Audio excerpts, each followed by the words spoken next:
안녕하세요. 귀여운 딸 한 명 키우고 있는 30대 초반 워킹맘입니다. 눈에 넣어도 안 아플 딸을 키우면서 아이한테 상처로 남을 이혼을 하게 됐어요.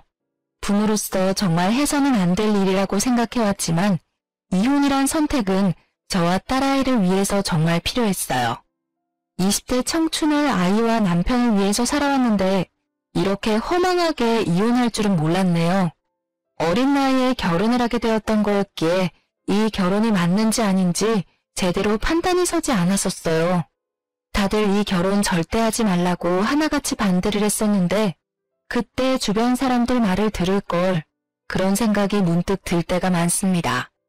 요즘 시대에 30대 넘어서 결혼하고 아이 계획을 세운다고 하지만 전 이 젊은 나이에 결혼, 아이 이혼 다 겪어보게 될 줄이야. 저의 이야기를 마음 편히 먹고 터놓을 곳이 없어서 이렇게 용기를 갖고 사연을 보내게 됐어요. 아이 때문이라도 남편과 가끔 연락을 주고받고 있어요. 아무래도 아이가 지금 초등학생밖에 되지 않았기 때문에 아무리 내게 미운 사람이라고 해도 아이를 위해서 꾸준히 연락을 하는 게 맞다고 생각해요. 아이 때문에 연락을 해주는 거지 딴 마음 품고 있지 않거든요. 근데 남편은 착각을 단단히 하고 있는 듯합니다. 재결합을 원하는지 아이 때문에 통화를 하다가도 결국 다시 합치자는 말을 하네요. 이런 남편과 7, 8년 결혼 생활한 게 정말 죽을 만큼 힘들었습니다. 대학생이던 저는 졸업을 앞두고 있을 때 남편과 연애를 하고 있었어요. 남편은 저보다 6살 많은 남자로 저와 다르게 번듯한 직장을 가지고 있었어요. 20대 초반이던 저는 번듯한 직장이 있고 경제적으로 여유가 있어 보이던 남편이 너무 멋있어 보였어요. 그렇게 남편과 7개월 가까이 연애를 하던 중 갑자기 아이가 생기는 바람에 촉도 위반으로 결혼을 급하게 했어요. 그 당시 남편이 너무 좋았던 저는 아이가 생긴 게 축복처럼 다가왔었네요. 남편도 아이가 생겼다는 말에 책임지겠다는 말을 바로 해주기도 했고요. 저희 부부한텐 아이가 정말 기쁨이고 행복이었지만 유일하게 시어머님한텐 축가를 받지 못했었습니다. 아이가 그저 걸림돌이라고만 생각하신 시어머님은 처음엔 아이를 지우라고 말씀하셨어요. 하지만 저는 이 작은 생명을 어떻게 지울 수 있겠냐며 절대 지우지 않겠다고 선언했습니다. 낙태 비용 전부 줄 테니까 당장 아이 지워. 이제 대학교 졸업할 나이면 한창 창창할 나이인데 뭐하러 아이 낳고 살겠다는 거니? 그리고 공부할 나이면 제대로 돈을 벌어보지도 않았을 텐데 그만큼 모아둔 돈도 없을 거잖니? 그럼 무슨 돈으로 결혼하고 가정을 꾸리겠다는 거야? 어머님, 저 아이 지우기 싫어요. 오빠도 저랑 결혼하겠다고 했고요. 저희 결혼 허락해 주세요. 싫어. 나 할머니 소리 듣고 싶지 않다. 이런 식으로 우리 아들 장가 보내기 싫어. 번듯한 직장 있는 여자랑 했으면 좋겠다고. 너 아이 낳으면 일도 못하고 아이만 주구장창 키워야 할 텐데 그럼 우리 아들만 고생할 거 아니냐. 시어머님께 결혼 허락을 맡았을 때 손자가 생겼다는 기쁨은 전혀 없으셨다고 했어요. 오로지 아들이 고생할까봐 그게 걱정이라고 하시는 시어머니는 저한테 본인 속마음을 다 내비치시더라고요. 할 말 못할 말 구분 안 하고 상처되는 말만 골라서 하시는 어머님 때문에 울기도 많이 울었었네요. 남편도 그 당시 아이를 지우고 싶지 않다는 말에 결국 어머님이 그렇게 하고 싶은 결혼하라고 간신히 허락을 해주셨어요. 지금 생각해보면 어머님이 그렇게 반대하실 때 결혼하지 말 걸 그랬습니다. 그렇게 딸아이가 나오고 나서 전 집에서 전업주부로 지내게 됐었어요. 남편은 생각보다 벌이가 괜찮던 사람이라 제가 집에서 전업주부로 있어도 생활하는 게 크게 힘들거나 하지 않았었는데요. 근데 어머님은 그게 참 못마땅하셨는지 매번 돈과 집안일 문제로 하나하나 트집을 잡기 시작하셨어요. 어머님은 얄밉게도 남편이 출근하고 나서 그때 저희 집에 말도 없이 찾아오실 때가 많았어요. 영은아비 출근했니? 네, 어머님 오시기 5분 전쯤에 출근했어요. 연락도 없이 이 시간엔 어쩐 일로? 내 새끼 집에 온다는데 허락 받고 와야 하니? 집안 꼴 좀 봐라. 이게 돼지 우리 집 사람 집이냐? 아무리 출근 준비하느라 집이 정신없다고 해도 영은아비가 출근 준비를 하면 너가 중간중간 집 좀 치우고 그래야 하는 게 맞지 않겠어? 넌 참 배워야 할 게 많다. 영은이 케어하느라 집에 신경 쓸 시간이 부족했어요. 다음부터는 조심할게요. 나는 너보다 어릴 때 출산했다. 그때 육아부터 집안일까지 일사천리로 척척척 다 해왔어. 나도 충분히 해낸 걸 너는 왜 못하겠니? 아무리 어릴 때 시집을 왔다고 해도 너가 친정에서 어떻게 자라왔는지 딱 보인다. 사돈은 너 이런 거 안 가르치고 뭐 하셨다니? 말을 함부로 하시면서 핀잔을 두시기 바빴던 시어머님. 냉장고부터 세탁기, 옷장 등등 하나둘씩 다 살펴보시고 잔소리를 끝없이 하시는 편인데요. 이렇게 해야 한다, 저렇게 해야 한다 라고 말만 하시지 정작 집안일을 알려주시거나 도와주신 적은 절대 없어요. 언제 한 번은 시어머님이 제 딸을 울린 적이 있어요. 우리 딸이 7살도 되지 않았을 때 일입니다. 방에서 인형을 만지고 있는 딸한테 엄마 집안일 왜 안 도와주냐고 화내던 어머님. 진짜 그 모습을 보고 경악을 금치 못했는데요. 어머님, 이제 유치원 다니는 애한테 굳이 그런 말을 해가면서 울리셔야 되겠어요? 이 어린애한테 집안일 얘기를 왜 하시냐고요. 제가 미운 걸 왜 애한테 푸시는지 이해가 안 가요. 아주 시엄마한테 못하는 말이 없구나. 아무리 어린 나이라고 해도 조금씩 집안일 배우고 익히는 거다. 옛날엔 다 이맘때부터 집안일하고 그랬었다. 옛날이랑 지금이랑 같아요? 제발 애한테까지만은 그렇게 하지 말아주세요. 어머님은 제 딸까지 미워하셨습니다. 한 번이라도 다정하게 제 딸을 안아주신 적이 없어요. 그래서 제 딸 영은이는 그런 어머님이 오실 때마다 무섭다며 방 밖으로 나오지 않았어요. 어머님이 집에 가실 때까지 방에만 있다가 어머님이 가신 것 같으면 그때 슬슬 방에서 나올 정도였어요. 그렇게 어머님과의 관계가 회복되지 않고 지내고 있던 어느 날, 어머님이 주말에 저희 집에 오셨었어요. 그날은 남편도 쉬는 날이었는데요. 오랜만에 아들 얼굴 좀 볼 겸 놀러 왔다고 했습니다. 영은애미야, 지난번에 보니까 냉장고에 굳이 없어도 될 식재료가 많던데 먹고 싶은 거 있다고 이것저것 막 사는 거 아니냐? 아니에요. 그거 다 그이가 좋아해서 사둔 음식들이었어요. 영은아비가 좋아한다고 하니 별 말은 안 하겠지만 한 달에 생활비 어떻게 나가고 있니? 가끔 보면 씀씀이가 큰 것 같아서 말이다. 영은아비가 힘들게 번 돈인데 너희 모녀가 펑펑 쓰고 다니는 게 아닐까 너무 걱정이 돼. 엄마, 별걸 다 걱정하네. 이 사람 알아서 잘해요. 애들 키우다 보면 돈 들어갈 일 많은 건 당연한 거지. 네가 너무 감싸면 애들이 고마운 줄도 모르고 너 돈 막 쓰기 시작한다고. 솔직히 영은애미가 시집 왔을 때 들고 온 게 있냐? 아무리 애가 혼수라고는 하지만 너무 몸만 왔어, 몸만. 시어머님은 집부터 남편 차까지 전부 제 남편이 다 마련한 줄로만 알고 있어요. 사실 저희 친정 부모님이 해주신 건데 말이에요. 결혼 준비를 했을 당시 어머님이 저희 결혼 준비하는데 전혀 관여하지 않으셨거든요. 싫다던 결혼을 굳이 하겠다는 제가 미우셨는지 결혼식 직전까지 제 얼굴 일절 보지 않으셨거든요.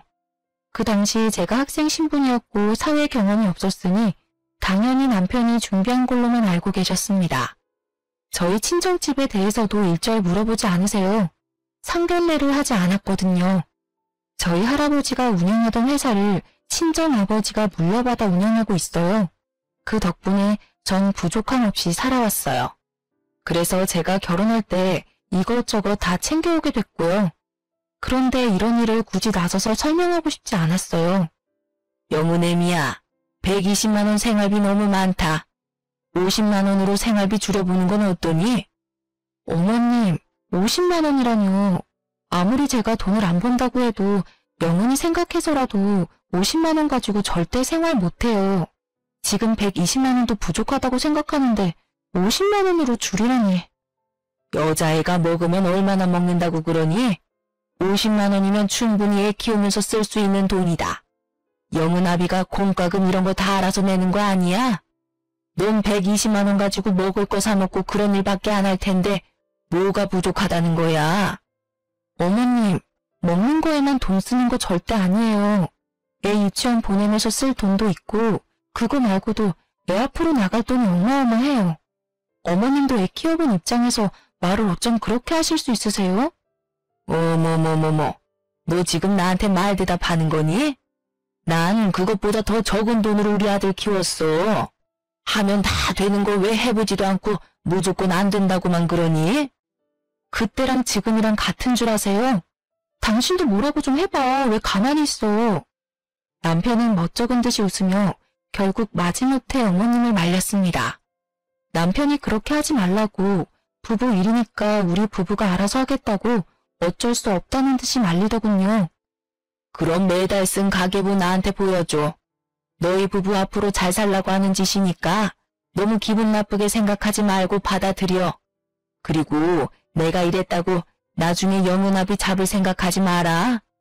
아무리 혼자 남편 하나 잘 키웠다고 해도 이렇게 생색을 내도 되는 건가? 그런 생각이 들었습니다. 남편이 아무리 벌이가 나쁘지 않다고 해도 그렇게 막 잘 버는 것도 아닙니다. 그냥 먹고 싶은 음식 고민하지 않고 먹을 정도인 수준으로 누가 보면 연예인, 대기업, 의사 등 이런 사람들처럼 한 달에 몇 천, 몇 억씩 벌어오는 줄 알겠네요. 이렇게 자잘자잘하게 사람 속을 긁어놓는 시어머님 때문에 남편과도 잦은 다툼을 해왔어요. 그래도 남편이 착한 편이기 때문에 마지막엔 다 인정하고 미안하다고 사과하더군요. 남편이 착하지 않았더라면 결혼 생활 오래 유지하지 못했을 거예요. 하지만 이 착한 마음씨가 우리의 이혼을 부를지는 몰랐네요. 한동안 시어머님이 집에 찾아오는 일이 많지 않아서 저희는 평화롭게 지내게 됐었는데요. 그러던 어느 날 우리 딸이 새벽에 배가 아프다며 바닥에서 뒹굴고 있었어요. 식은땀을 흘리면서요. 옆에서 자고 있던 저와 남편은 너무 놀란 나머지 그런 딸을 안고 집 근처에 있는 응급실로 달려갔어요. 딸이 그렇게 아파하는 모습은 처음 봤습니다. 그렇게 응급실에서 몇 가지 검사를 받고 하다 보니 아침이 되었는데요. 다행히 심각한 병에 걸린 게 아니었어요. 맹장이 터지는 바람에 복통이 생겼던 거였는데요. 급하게 수술을 하고 입원을 하게 됐었습니다. 남편도 저와 마찬가지로 많이 놀랐었어요. 남편은 며칠 연차 사용해서 같이 병원에 있겠다고 하더군요. 그렇게 남편과 전 번갈아 가면서 딸이 방귀가 나올 때까지 간호를 해주게 됐었는데요. 딸이 병원에 입원했다는 소식을 뒤늦게 접한 어머님은 급하게 병원에 오셨어요. 평소에 손녀를 이뻐하지 않으셨던 분이지만 막상 아프다고 하니 걱정이 많이 됐나 보다 싶었거든요. 근데 병원에 도착한 어머니를 보고 정이 뚝 떨어지게 됐습니다. 어머님이 급하게 병원을 찾았던 이유는 제 딸 영은이 때문에 온 게 아닌 남편이 회사 출근도 안 하고 딸을 돌보고 있다는 거에 열받아서 온 거였더라고요. 병원에 도착하자마자 남편 등짝을 때리며 왜 여기서 이러고 있냐고 화를 내시더군요. 이 녀석아, 너가 왜 여기서 이러고 있는 거니? 영은애미가 다 알아서 할 일인데 왜 굳이 너가 연차까지 써가면서 이 꼬맹이 간호를 하고 있냐 이 말이야. 너 혼자 돈 버는 것도 모자라서 애 병수발까지 해야 되겠니? 엄마, 왜 말을 그렇게 해? 영은이 내 딸이야. 내가 아빠인데 당연히 옆에서 보살펴주는 게 당연하지. 영은 엄마도 얼마나 놀랐겠어. 엄마가 된 입장에서 딸 보살피는 건 당연하지. 너 당장 엄마랑 집에 가자. 밤새 영은이 돌봤을 텐데 얼마나 피곤하겠어. 병원 근처에 백숙집 있던데 거기서 나랑 같이 밥 먹자. 끝까지 아들 편에서만 말씀하시는 어머니 때문에 정말 속이 무너져 내리는 것 같았습니다. 손녀 걱정은 전혀 안 하고 오로지 밤새웠을 아들 걱정만 주구장창 하시더라고요. 그럼 나 병원비만 내고 올게. 오늘 내야 한다고 하더라고. 그걸 너가 왜 내? 영은애미야, 우리 아들이 왜 그 돈을 내야 하니? 너 딸이 아파서 생긴 병원비 왜 내 아들이 내야 하냐고. 어머님의 말씀에 저는 물론이고 남편까지 놀랬습니다. 영은이가 제 딸이긴 하지만 남편의 딸이기도 하잖아요. 근데 남의 딸 병원비를 내주기라도 하는 것처럼 말씀하시는 걸 보고 억정이 무너졌습니다. 시어머님은 이제까지 저와 제 딸을 남으로 생각했었던 거였습니다. 그 와중에 남편은 제 편을 들어주지 못할 망정 가만히 서 있기만 하더군요. 전 여기서 이 부녀와는 절대 같이 못 살겠다는 마음을 먹게 됐었습니다. 어머님, 이 사람 어머님 아들이긴 하지만 제 남편이고 영은이 아빠예요. 당연히 그의 딸이 아프다는데 아빠로서 그 돈을 내는 건 당연한 거죠. 무슨 생각으로 그런 말씀을 하신 거예요? 너희들은 돈 빨아먹는 귀신이야, 귀신. 너는 편하게 집에서 살림만 할 줄 알지 돈이라고는 벌어오지 않잖아. 어머님, 저 어머님 아들 딸 키우느라고 일 못하고 있던 거였어요. 근데 왜 자꾸 남처럼 대하시냐고요. 됐다. 너랑 말 길게 하고 싶은 마음 전혀 없다. 너 절대 병원비 낼 생각하지 마. 그렇게 어머님은 남편을 데리고 병원 밖을 나갔습니다. 남편은 그런 어머님이 하라는 대로 그대로 할 줄은 몰랐고요. 진짜 남편은 딸 병원비를 내지 않았습니다. 모자가 어쩜 이렇게 생각이 없을 수 있을까요? 결국 전 친정 부모님께 딸 병원비를 빌리게 됐습니다. 영은이가 아프다는 걸 나중에 알게 된 친정 부모님께선 제 딸 영은이 데리고 집으로 오라고 하셨습니다. 그렇게 친정집에 도착하는 순간 전 펑펑 울었습니다. 친정 어머님은 도대체 무슨 일이 있었냐며 저와 제 딸 영은이를 안아주시더군요. 도대체 무슨 일인데 그러니? 요즘 김서방이랑 무슨 일 있는 거야? 그리고 영은이 아픈 건 왜 이제야 말해? 엄마, 시어머님 때문에 못 살겠어. 나 그 사람이랑 7년 넘게 살면서 눈칫밥만 먹었어. 나 혼자 애가 졌어? 남편이랑 같이 만든 거잖아. 근데 왜 나만 죄인이어야 하는 거냐고. 딸은 잠시 재우고 전 친정엄마께 모두 말씀드렸습니다. 시어머님이 이제껏 저에게 해왔던 폭언과 행동들이요. 친정엄마는 당장 짐 싸서 친정집으로 들어오라고 하셨습니다. 하지만 딸을 생각하면 이혼한다는 게 참 쉽지 않더라고요. 아빠 없는 아이로 만들고 싶지 않았거든요. 그렇게 한동안 남편 전화를 모두 거절하고 친정집에서 지내다 남편과 대화를 좀 나눠야겠다는 마음에 다시 집으로 들어가게 됐습니다. 딸은 당분간 친정엄마가 봐주신다고 하셨어요. 남편과 싸울 일이 많을 것 같아서 당분간 딸 좀 데리고 있어달라고 부탁했습니다. 그렇게 남편과 집에서 만나서 대화를 나누게 됐습니다. 남편의 얼굴이 많이 안 좋아 보이더군요. 저와 딸이 없는 동안 밥도 제대로 챙겨 먹지 않았다고 합니다. 당신 참 나쁘다. 딸을 병원에 두고 어머니가 가잔다고 어떻게 쪼르르 같이 갈 수가 있어? 아무리 큰 병이 아니라고 해도 어떻게 아픈 딸을 두고 그냥 갈 수가 있냐고. 영훈이는 지금 어딨어? 같이 오지 왜 혼자 왔어? 왜? 지금은 영훈이가 걱정되긴 하나 봐? 여보, 내가 다 잘못했어. 나도 그날 그렇게 집에 가놓고 엄청 후회했어. 당신도 알잖아. 우리 엄마가 혼자서 나 애지중지 키운 거. 엄마가 나 어떻게 키웠는지 누구보다 잘 알다 보니까 선뜻 엄마 말을 거역할 수가 없었어. 당신 내 말 잘 들어. 당신이 어떤 말을 하느냐에 따라서 우리가 이혼할지 말지 결정되는 거야. 이혼? 말도 안 돼. 나 당신이랑 절대 이혼 못해. 우리가 뭘 그렇게 잘못했다고 이혼을 해. 이게 다 엄마 때문에 생긴 일이잖아. 이혼은 절대 못해. 당신도 안 해? 다 어머니 때문에 생긴 일인 거. 나랑 이혼하기 싫으면 나한테 경제권 다 넘겨. 그리고 나도 영은이 유치원 가 있을 동안 파트타임으로 일할게. 그 대신 조건 하나가 있어. 나랑 이혼 안 하고 싶으면 어머님이랑 영 끊어. 뭐? 엄마랑 영 끊으라니. 여보, 아무리 그래도 어떻게 엄마랑 영 끊고 살라고 할 수가 있어. 당신도 딸 키우는 부모 입장이면서. 내가 부모라서 하는 말이야. 자식 앞길을 막는 부모는 부모가 아니야.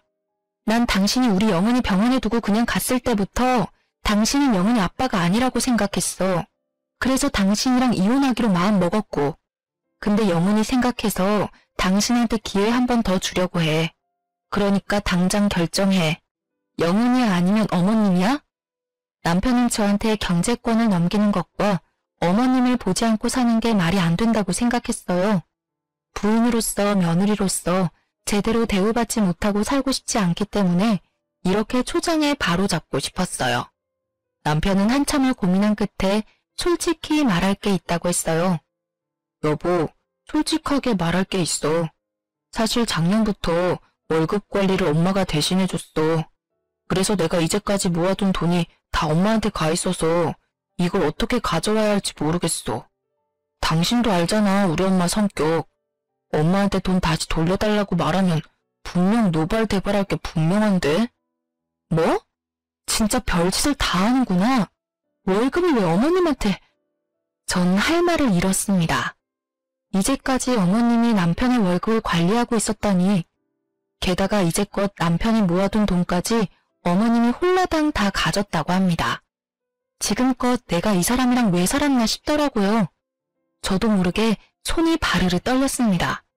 도대체 이 모자는 절 뭘로 보고 있던 걸까요? 내가 이 대우를 받으려고 결혼하려고 했던 건지, 전 진짜 억장이 무너지는 줄 알았습니다. 당신 진짜 미쳐도 단단히 미쳤구나. 나 당신 와이프야. 돈 관리를 어머님이 해야 할 게 아니라 내가 했어야 하는 게 맞아. 그걸 왜 다 어머님한테 드려? 엄마가 자꾸 당신이 내 돈 가져갈까봐 걱정됐다네. 난 당신 당연히 믿지. 이제껏 살면서 그런 일도 없었고. 근데 엄마는 뭐 때문에 그런 건지 모르겠는데 자꾸 당신이 돈 빼먹는 귀신이라고 하니까 그거 듣기 싫어서 그냥 줬지 뭐. 고작 어머니가 옆에서 그런 소리를 했다고 쪼르르 가서 돈 다 넘긴 당신도 어이없다. 아무리 듣기 싫어도 줄 게 따로 있지. 자기야, 그거 지금 다시 돌려받을게. 그러니까 너무 걱정하지 마. 그래서 어머님이 영은이 병원비 죽어도 내지 말라고 말렸던 거였구나. 두 모자 정말 지긋지긋하다. 우리 이혼하자. 이혼해. 전 남편에게 이혼하자며 통보한 뒤 남편의 짐을 싸기 시작했어요. 남편은 그런저런 말리면서 싹싹 빌더라고요. 이러다가 진짜 이혼이라도 할 것 같아 불안했던 남편은 어머님께 전화를 하더라고요. 얼마 지나지 않아 시어머님이 숨을 헐떡이며 저희 집에 오셨습니다. 짐을 싸고 있던 저는 그런 어머님이 오든 말든 신경 쓰지 않고 묵묵히 짐을 싸고 있었어요. 어머님은 인사조차 하지 않는 저한테 손가락질을 하면서 열불을 내셨습니다. 전 그런 어머님을 상대하고 싶지 않았어요. 너가 뭔데 이혼하자고 덤비냐? 이혼하자고 말할 사람은 우리 아들이야, 아들. 이제껏 너가 우리한테 해준 게 뭐가 있더냐? 한 것도 쥐뿔도 없으면서 자존심이나 부릴 줄만 알고 애초에 둘이 결혼을 못하게 했어야 했어. 고작 애 하나가 뭐라고. 내가 애 지우라고 했을 때 지우지 왜 안 지워서 이 지경을 만들어? 어머님의 말을 듣고 전 정말 화가 미친 듯이 났습니다. 제가 이 집에 한 개 쥐뿔도 없다뇨. 오히려 남편과 어머님이 우리 가정에 한 일이 쥐뿔도 없다고 생각했습니다. 결국 저는 참다 못해 들고 있던 남편의 옷을 바닥에 던지며 어머님을 쳐다봤습니다. 그런 저를 보고 어머님은 놀란 눈치였고요. 제가 이 집에 한 개 쥐뿔도 없다고요? 따지고 보면 영인 아빠랑 어머님이 한 개 쥐뿔도 없겠죠. 말이 나와서 하는 말인데요. 어머님, 저희 부부 결혼했을 때 도와주신 게 뭐가 있다고 그런 말씀을 하신 거예요? 오히려 어머님이 해주신 게 하나도 없으시잖아요. 어머님 그 못된 고집 때문에 남들 다 하는 상견례조차 하지 못하고 결혼했어요. 그래, 난 해준 게 없다. 그래도 이 집부터 그동안 너 입으로 들어간 밥까지 다 우리 아들이 해준 거지 않니? 그런데 넌 시집 온 순간부터 가져온 것도 없고 일도 한 번도 안 했었잖니. 너가 이렇게 당당하게 나올 자격이나 있니? 없는 것들이 더 무섭다고 그 꼴이 딱 너다 너. 어머님, 제가 이제까지 말 안 해서 모르셨겠지만 해온 게 없는 사람은 제가 아니라 영은 아빠였어요. 어머님이 저희 부부 결혼 준비할 때 전혀 관심이 없으셨으니 모를 만도 하죠. 이 집 제 명의입니다. 제 친정 부모님이 해주신 집이에요. 그리고 남편이 지금 타고 있는 외제차, 그거 저희 아버지가 해주신 겁니다. 오히려 못난 온 사람은 이 사람이에요. 근데 어머님은 저희 부부한테 해주신 게 뭐죠? 저희 친정 부모님은 저희 부부랑 영은이 편하게 살라고 집까지 마련해 주셨는데 어머님은 뭐하고 계셨냐고요? 절 남편 돈 탐내는 여자로만 대하셨잖아요. 돈 밝히는 사람이 제가 아니라 어머님이셨잖아요. 근데 어머님한테 이 모든 사실을 솔직하게 말하고 싶지 않더라고요. 저 이제 어머님 안 보고 살 겁니다. 어머님은 제 말을 듣고 놀라셨는지 눈이 동그랗게 떠졌어요. 그리고 아무 말도 못하시고 저만 쳐다보고 계셨습니다. 이제까지 자기 아들 차와 집인 줄 알고 있었는데 이게 다 제 명의라고 하니 당연히 놀랄 만도 하죠. 저 이 사람이랑 이혼하겠습니다.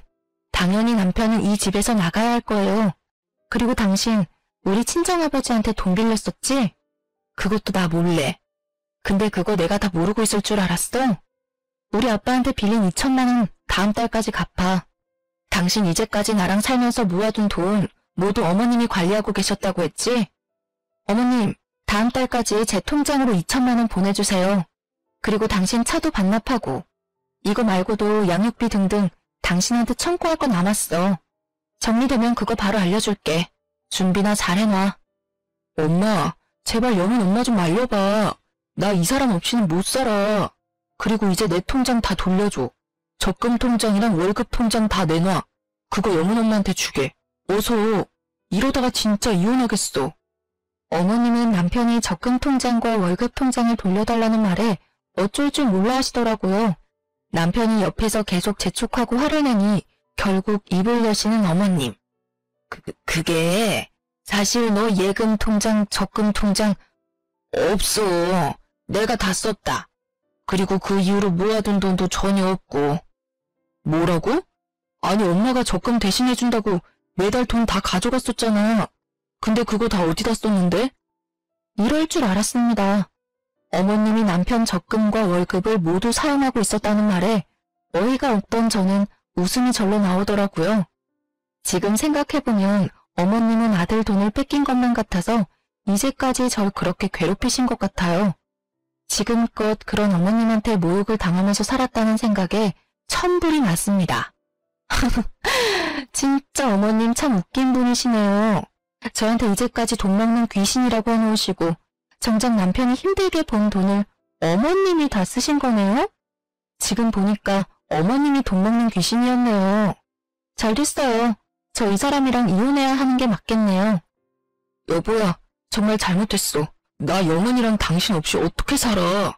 엄마도 당장 미안하다고 사과해. 이게 다 엄마 때문이잖아. 어머님, 저한테 할 말 없으신 거죠? 이게 다 어머님이 만든 상황인데. 끝까지 자존심 부리는 어머님을 보고 한 번 더 이혼을 하고자 하는 마음이 더욱 굳건해졌어요. 남편이 짐을 싸서 나갈 때까지 저와 딸은 친정집에 가 있었어요.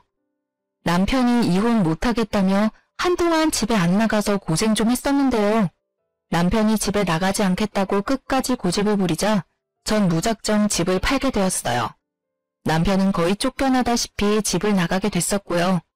그런 남편에게 당장 이혼하지 않는다면 법정에서 보자고 말했습니다.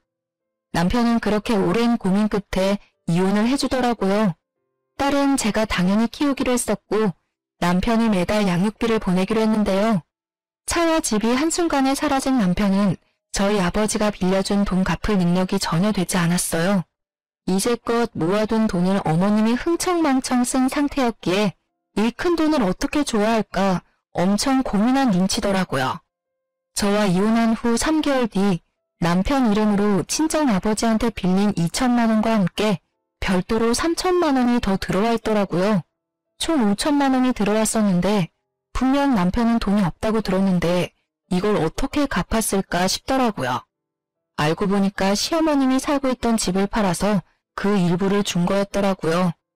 분명 어머니 성격상 집 절대 못 팔게 막았을 사람인데 어떻게 팔았을까 궁금했어요. 처음에는 시어머님이 집 파는 걸 엄청 반대했다고 했어요. 근데 남편이 대출까지 받아가면서 그 돈을 주는 것보단 집을 팔아서 주는 게 더 좋지 않겠냐고 했다네요. 남편이 모아둔 돈만 5천 이상인 걸로 알고 있는데 그걸 홀라당 다 쓰신 어머님은 본인이 이제까지 해온 죄가 있으니 결국 마지못해 집을 파셨다고 하네요. 남편은 영원히 생각해서라도 돈을 더 주는 게 맞다고 생각하여 저한테 말도 없이 더 입금했었어요. 근데 그걸 어머님한테 말하지 않고 그냥 준 돈이었나 봐요. 남편이 저한테 돈을 더 준 사실을 뒤늦게 알아차린 어머님은 저한테 직접 전화까지 하며 다시 그 돈 돌려달라고 말하셨어요. 그것도 쩌렁쩌렁한 목소리로 욕짓거리를 내뱉으시면서요. 나쁜 년, 돈 준다고 그걸 또 다 받은 거니? 당장 내 돈 돌려놔. 집이랑 차까지 뺏어간 것도 모자라서 3천만 원까지 더 가져가면 어쩌자는 거야? 우리 보고 나가 죽으라는 소리지. 어머님, 전 이 돈 받을 자격이 있어요. 이제까지 제가 아이 케어하고 남편 뒷바라지한 보상이라고 생각합니다. 그리고 어머님 때문에 남편한테 뜯어갈 수 있었던 돈도 전혀 없었어요. 남편이 영원히 생각해서 준 돈이니 돌려줄 이유는 없다고 생각합니다. 앞으로 이런 식으로 연락하지 마세요. 넌 끝까지 남의 돈을 탐하는구나. 이제 내 돈까지 탐을래? 너 그러고도 잘 사는지 지켜보마. 돈을 탐내고 있는 건 다 어머니세요. 이렇게 된 거 다 어머님이 자초한 일이니까 알아서 하세요. 어머님은 밤낮 없이 연락해서 폭언을 일삼았어요. 결국 전 어머님 번호를 차단한 상태로 지내고 있습니다. 어머님 마음도 이해 안 가는 건 아닙니다. 저와 남편이 이혼하고 난 뒤 두 사람은 연식이 오래된 단칸방에서 살고 있다고 해요. 원래 어머님이 살고 있던 집도 그렇게 좋은 집은 아니었지만 집이 있다는 게 사실 얼마나 편하고 좋은 일이겠어요. 원래 살고 있던 집도 연식이 좀 있었던 빌라였었기에 막상 파니까 돈이 얼마 안 됐다고 하더라고요. 집을 팔고 난 뒤 그 돈의 절반 가까이를 저에게 주고 다니 집 구할 돈이 부족했다고 들었어요. 새롭게 들어갈 집이 마땅치 않아서 결국 두 사람은 단칸방으로 가게 됐다고 합니다. 어머님은 왜 이런 곳에서 살아야 하냐면서 한참을 우셨다고 합니다. 근데 어쩌겠어요. 본인 업보죠. 딸 때문이라도 남편과 가끔 연락을 하고 지내야 해요. 원하지 않지만 억지로 남편과 연락하고 있는데 가끔 남편이 재결합 이야기를 꺼냅니다. 딸 때문에 연락해주는 것도 잠시 까먹는지 자꾸 재결합 얘기를 하니 답답해 미치겠어요. 언제 한 번은 집에까지 찾아와서 재결합 얘기를 꺼내더군요. 그런 남편에게 한 번만 더 찾아오면 영은이 얼굴 못 보고 살 줄 알라고 단호하게 말했어요. 남편이 아무리 철없고 나쁜 사람이라고 해도 딸 앞에선 한없이 작아져요. 그래서 딸 못 보게 한다는 말에 한동안 잠잠하더라고요. 근데 언제 한 번은 밤늦게 남편한테 전화가 왔었어요. 그것도 울면서요. 남편이 살면서 운 적이 없던 사람이었기에 순간 놀랬던 저는 남편과 잠깐 카페에서 만나게 됐었습니다. 연락은 간간히 했었지만 이혼하고 나서 남편과 정말 오랜만에 만났던 거였어요.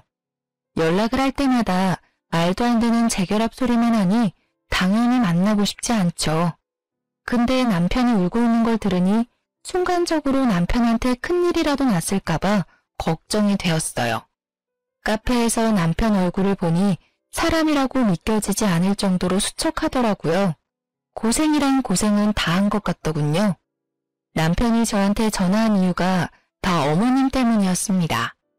저와 이혼하고 나서 많은 일들이 있었고 주변 사람들도 하나둘씩 떠나가는 바람에 기댈 사람이 없어서 저한테 결국 참다 못해 전화한 거였더라고요. 그걸 터놓을 사람이 없으니 결국 우울증까지 왔다고 들었습니다. 무슨 일이야? 갑자기 전화해서 울기는 하고. 미안해. 전화할 사람이 당신밖에 없더라고. 요즘 우리 엄마 때문에 정말 미치겠다. 돈에 미친 사람 같아. 매일 돈 쓰는 것만 좋아하지 정작 돈 모을 생각은 없어. 당신도 알잖아. 엄마랑 나 지금 사람 사는 집 같지 않은 곳에서 살고 있는 거. 거기 빨리 탈출하려면 돈부터 모아야 하는데 매번 돈만 축내. 그거 모르고 있던 거 아니잖아. 당신 어머님 원래 당신 돈밖에 모르던 분이셔. 어머님이 이렇게 된 거 당신 탓도 있어. 어머님이 돈 달란다고 그걸 그대로 두면 어떡해? 애초에 어머님한테 돈을 줄 생각을 하지 마. 그래야 어머님이 돈을 펑펑 쓸 일도 없지. 남편이 하는 이야기를 들어보니 요즘 어머님께서 돈 쓰는 재미로 사신다고 합니다. 저와 이혼하고 나서 남편이 다니고 있는 회사가 망할 위기에 처했다고 했어요. 다행히 남편은 그 회사에 다닌 지 오래된 직원이라서 당장 잘릴 위기는 벗어났다고 하는데요. 이미 해고당한 직원이 수두룩하다고 합니다. 그런 와중에 시어머님은 남편이 월급 받으면 그거 쓰기 바쁘다고 하네요. 최근엔 어머님이 나이트나 콜라텍 같은 곳에 다니기 시작했다고 해요. 거기서 여러 아저씨들과 어울린다고 하시는데요. 얼마 전에 거기서 만난 어떤 할아버님한테 홀딱 빠지셨다고 해요. 그런 할아버님께서 투자하기 좋은 땅이 있다고 거기에 투자하는 게 어떠냐고 하시길래 남편 몰래 영끌해서 돈을 모았다고 합니다. 알고 보니 그 투자는 사기였어요. 그 투자금을 모으기 위해서 어머님은 주변 지인들한테도 돈을 빌린 상태였다고 합니다. 그것 때문에 최근 남편이 여러 사람들한테 시달린 눈치였어요. 어머님도 그런 남편 눈치를 보면서 집 밖으로 나가지 않는다고 해요. 어머님이 벌려놓으신 일들을 지금 처리하기 바쁘다고 합니다. 미안한데 당신 여윳돈 있으면 빌려줄 수 있어? 나 지금 사는 게 사는 것 같지 않아. 급한 돈이 1,000만 원 정도 되는데 당신 그 돈 좀 빌려줄 수 있어? 그거라도 빌려주면 급한 불은 끌 수 있어. 정말 이렇게 싹싹 빌게. 아니, 있어도 당신한테 빌려줄 돈은 없어. 그러니까 당신이 어머님 다 이렇게 만든 거야. 나한테 했던 거 다 돌려받은 거라고 생각해. 앞으로 이런 일로 전화한 일 없었으면 좋겠어. 이젠 나랑 전혀 상관없는 일이잖아. 여보, 진짜 사람 하나 살린다 생각하고 한 번만 부탁할게. 그동안 나랑 산 정도 있을 거잖아. 영은이 생각해서라도 한 번만. 영은이가 아빠가 이렇게 고생하는 거 알면 얼마나 힘들어하겠어. 아니, 당신이랑 산 정 이미 사라졌어. 그리고 영은이 얘기가 여기서 왜 나와? 딸 팔아서 돈 구걸할 생각 하지 마. 이 핑계로 양육비 안 보낼 생각 죽어도 하지 말고. 이 일이랑 양육비는 별개야. 영은이한테 조금이라도 피해가는 날이 있으면 당신 내 손에 죽을 줄 알아. 알겠어? 남편은 무릎을 꿇고 손을 싹싹 빌었어요. 지금 죽을 맛이라며 사는 게 사는 것 같지 않다고요. 제발 돈을 빌려달라고 하는데 얼마나 꼴보기가 싫던지. 전 그런 남편을 보고 불쌍하다는 생각이 전혀 들지 않고 오히려 고소하고 시원하더라고요. 전 그런 남편에게 앞으로 딸 볼 생각하지 말라고 단호하게 말한 뒤 남편을 카페에 혼자 두고 집에 갔습니다. 그 이후로 남편의 연락을 전혀 받지 않았는데요. 제가 연락을 받지 않아도 양육비는 꼬박꼬박 주더라고요. 돈 빌릴 곳이 전혀 없었던 남편은 돈 빌릴 구석을 찾다가 결국 대출을 받아서 급한 불을 끈 모양이에요. 대출 받기 싫어서 어머니 집까지 판 거였었는데 결국 어머님 때문에 대출을 받게 되었네요. 그리고 얼마 지나지 않아 회사에 잘리고 다른 회사를 알아보고 있다고 들었습니다. 어머님은 최근에 고혈압이 오셔서 쓰러졌다고 하고요. 일이 하나 해결되면 일이 하나 더 터지는 남편. 어머님이 빌리고 다닌 돈을 수습하고 나니 어머님 병원비 때문에 다시 고생 중이라고 합니다. 일까지 잘린 마당에 돈 넣을 구석이 없는데 말이에요. 이 이야기를 친구한테 전해 들었는데 정말 속이 다 뻥 뚫리는 것만 같았어요. 만약 제가 지금까지도 남편과 이혼하고 있지 않았다면 이 모든 힘든 일들을 제가 다 감당했어야 했던 거잖아요. 이혼하길 정말 잘한 것 같습니다. 딸한테 보여서는 안 될 일들을 보여줄 뻔했네요. 한동안 친정 부모님과 같이 살다가 딸을 생각해서 이사하기로 결정했는데요. 이사할 집을 열심히 알아보다가 최근 딸과 이사를 가게 됐습니다. 친정 부모님께서 친정집과 멀지 않은 곳에 20평대 아파트 하나를 구해주셨는데요. 숲세권과 학세권인 집을 구한 거라서 우리 딸과 살기에 너무 괜찮아요. 남편과 이혼하고 난 뒤 좋은 일만 생기고 있어요. 숨통이 트이는 기분이에요. 얼마 전에 딸한테 아빠 만나고 싶냐고 물어봤어요. 근데 그런 딸은 아빠 보고 싶지 않다고 거절하더군요. 딸은 본인이 아팠을 때 어머님과 남편의 행동에 크게 상처를 받았던 모양이에요. 딸이 모르게 얘기를 했었던 일이었지만 딸은 그 일을 다 지켜봤었나 봐요. 저도 모르게 눈물이 왈칵 나왔습니다. 딸한테 정말 몹쓸 짓을 한 것만 같아요. 아이에게 상처만은 주지 않고 싶었는데 어쩌다 보니 이런 상처를 주게 되었네요. 아무리 어리다고 해도 시어머님과 아빠한테 그동안 눈치를 받아왔었기에 좋은 감정은 없는 것처럼 보이더라고요. 앞으로 딸에게 아빠 빈자리를 느끼지 못하게 잘해줄 거예요. 저도 뭘 해야 할지 고민하다가 대학교 전공을 살려서 일을 해보기로 결정했어요. 대학교 동기가 최근에 괜찮은 회사 하나 소개해줬고 그 회사를 다니면서 재미있게 살고 있답니다. 이제까지 경력이 단절된 상태에서 힘들게 살아왔었는데 일을 시작하니까 정말 행복 그 자체였어요. 아이 때문에 결혼을 했었지만 전 정말 행복하게 살 줄 알았어요. 근데 오히려 행복하지 않았었네요. 지금 생각하면 진작에 이혼이나 할 걸 그랬어요. 저한테 항상 아무것도 안 하는 사람 취급을 해왔었는데 정작 어머님이 아무것도 안 하고 돈만 축내고 있으니까 결국 이런 사태가 발생하게 됐네요. 정말 가증스럽고 이기적인 사람은 시어머님이 최고인 것 같습니다. 애초에 사람의 마음을 곱게 먹어야 하는 것 같아요. 개인적인 입장이지만 혼전 임신을 했다고 무조건 결혼을 해야 하는 건 아니라고 생각해요. 결혼을 했을 시 조금이라도 불행할 것 같다는 느낌이 든다면 아무리 아이를 혼자 키우는 게 힘들다고 해도 결혼하지 않는 게 좋은 것 같습니다. 저도 이번 결혼 생활 끝에 교훈을 얻게 됐어요. 주변에서 아직 어린데 다른 남자를 만나보는 건 어떠냐고 권유를 하기도 했어요. 다른 사람들은 이제 막 결혼할 준비를 하는데 정작 저는 이혼 준비를 해왔었는데요. 남편과 시어머님한테 하도 당해서 그런지 결혼에 대한 생각이 전혀 없어요. 당장 남자 만날 생각도 없고요. 지금은 제가 하고 싶은 일에 집중하면서 살고 싶어요. 지금 이 행복 오래 누리고 싶네요. 지금까지 제 이야기를 들어주셔서 정말 감사합니다.